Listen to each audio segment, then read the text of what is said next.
Like a lot of people said to me, say, yo, you speak patois to your picnic there. And I said, I can't speak another language. We're Jamaican.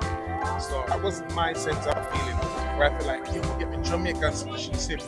And that pride goes back to my grandfather, my grandmother, that essence of what they sacrificed to come to America for a better life and opportunity. I know when a nice like Jamaica, let's not get it twisted. Absolutely. Hello.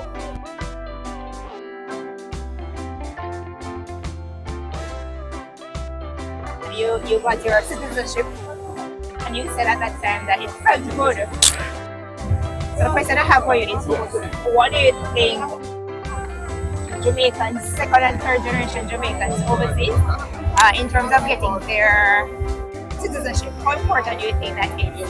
It's very important. The same way if you're a descendant or bloodline of Jewish descent, you have that birthright. If you're born in New York, born in Miami, and your parents are from Israel, you have that birthright.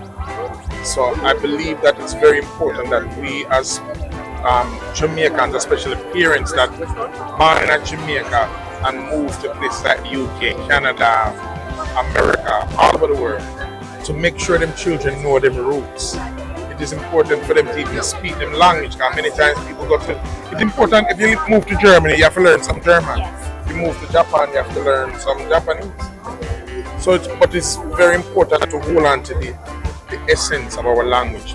That is a frequency in our language. It's the same way if you tell you if you log on on a Wi-Fi, if you don't know the password, you won't log on. So if you don't know the frequency that our language, because there's an energy that travels in the language. So like a lot of people said to me, say, yo, you speak patois to your picnic there. And I say, I can't speak another language. You have to speak Spanish or French. We're Jamaican.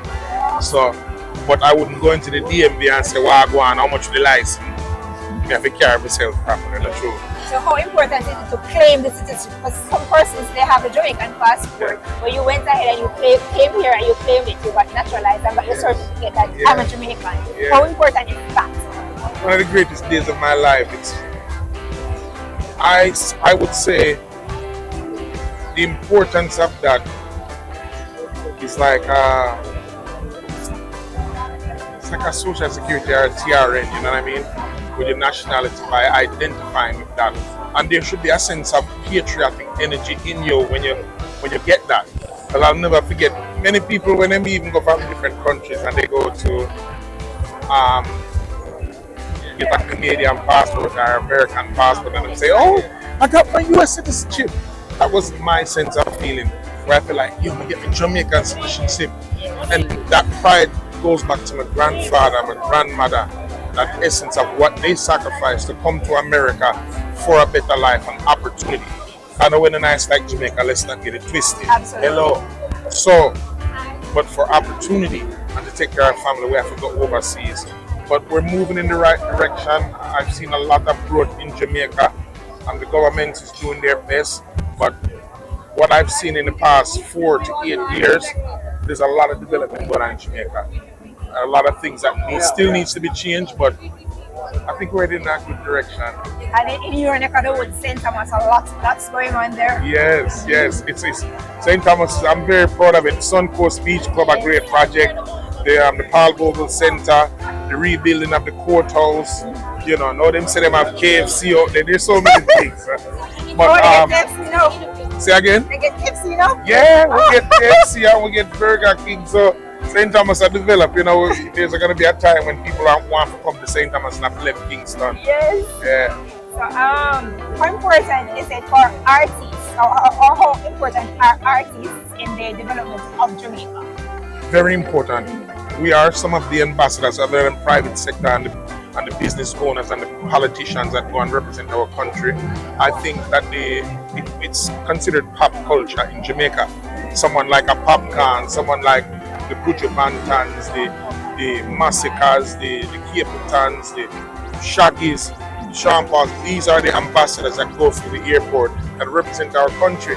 So I employ to my artist friend and make sure and represent myself at its best, because you are a representation of our culture and our people. So you don't want to be better than them say, oh, those Jamaicans, man, oh my God, I don't want to hang out with the Jamaicans. It cannot be that. So I think it's very important that we represent ourselves in our light that we want to shine. You got the Governor General Diaspora Award today, and you sang and so on. How important is an award of this nature to you? An award of this nature, very good question, because there are many awards, but an award of this nature is very important to know that I'm a reggae artist, you know what I mean? And now, you know, they're calling me the king of country reggae music because I've blended genres and blurred lines on the album called Positive Vibration. And it's a reflection of my culture. When I was growing up, when Rice and Peas I make is gospel music and country music and some Toots and the Maytals and, you know, some Dolly Parton and Charlie Pride is playing. So it's a reflection of that. So to see that this is like an award for the work that we've done for our entire life, culturally, community-wise, that the Governor General's office have heard the words that we have sang, in particular the words that I've only done for the past couple of years since my first solo album in 2009, but a lot of philanthropy work that I've done with the Isa Trust Foundation, my foundation that we have called Gramps Mom, which means Gramps Music Orchestrating Miracles, where we buy backpacks, and we did an initiative in Ethiopia where a little boy couldn't go to school because he didn't have a pencil. Just think about it, not transportation or clothes or a backpack. So it's important for me to really understand the blessing of just somebody being able to go to school and understand the burden of some kids that can't go to school. So it's very important to just be recognized and say, Gramps, we've been listening to you, we've heard you. Gramps, we see what you're doing.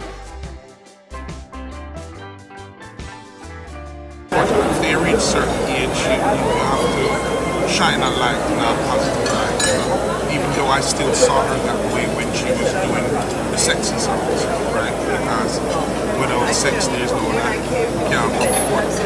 Yeah, so we were working recently in Nashville, Tennessee. I was making some songs with her, so it's always a pleasure to me. It's actually was a dream of mine to work with her. So when it finally happened in the pandemic, she gave me a call. I was like, let's do that. Okay, great. So that album was completed by she's working on it. It's not. I'm not doing the full album. It's a collaboration between both of us. Oh, yes. Agriculture, because I'm following you on Okay. You started about 2 years ago. Your farm. We'll be doing onions alongside my brother Mojo Morgan. He's has a farm in St. Thomas, Potosi. So look that up, look great things coming from there, and we're looking to grow, looking for investors to see our vision, to see that we can feed Jamaica. That, you know, of course, there's a lot of food being imported to Jamaica. We want to see that stop. Jamaica has so much land that we can feed the other islands. So I want to employ, I see there's a website called Farm of Jamaica, and I follow them, and I see some young farmers like planting and seeing if we can grow some sweet pepper and grow some scallion and grow some. When I see that, when they see that, it's like, I'm so happy to see that young farmers are seeing it as something that's attractive, as to a job what their grandfather and great-grandfather used to do. There's money in farming, so I want to continue to inspire people to continue to know, say, farming is a thing. So agriculture is big to me. And the future is agriculture. Yes, I think so. Had a workshop series here in the future is agriculture. Yeah. You know what everybody was at the beginning when things started, everybody was saying, you want to be a plant protection specialist, those questions. When I had somebody from if you sell 3 boxes of honey every day for the year, 1.8 million. There you go. Yes. Numbers don't Show lie. me the money. Yes.